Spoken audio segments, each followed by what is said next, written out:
আপনি কি জানেন সাহাবীরা কেন অপ্রতিরোধ্য জাতি ছিল? কেন তাদেরকে কোনো শত্রু কোনোদিন পরাজিত করতে পারতো না?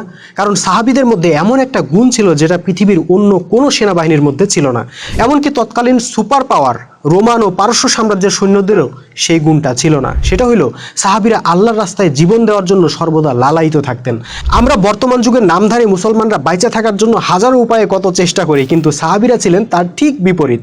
তারা মৃত্যুর জন্য লালায়িত থাকতেন আর শহীদ হবার সুযোগের জন্য নানা রকম ফন্দি ফিকির করতেন।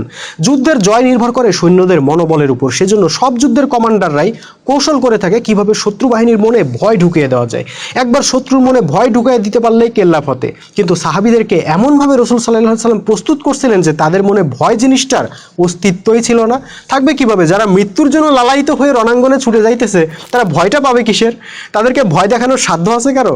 আজও যদি আমরা মুসলিমরা মৃত্যু ভয়কে জয় করতে পারি, যদি সত্যিকারের উম্মতে মুহাম্মদী হইতে পারি, তাইলে আরবের কাফের মুশরিকরা যেভাবে সম্মিলিত আক্রমণ কইরাও মদিনা দখল করতে পারেনি, তেমনি পৃথিবীর সমস্ত সাম্রাজ্যবাদী শক্তি একসাথে আক্রমণ করেও মুসলিমদের একটা দেশেরও কোনো ক্ষতি করতে পারবে না।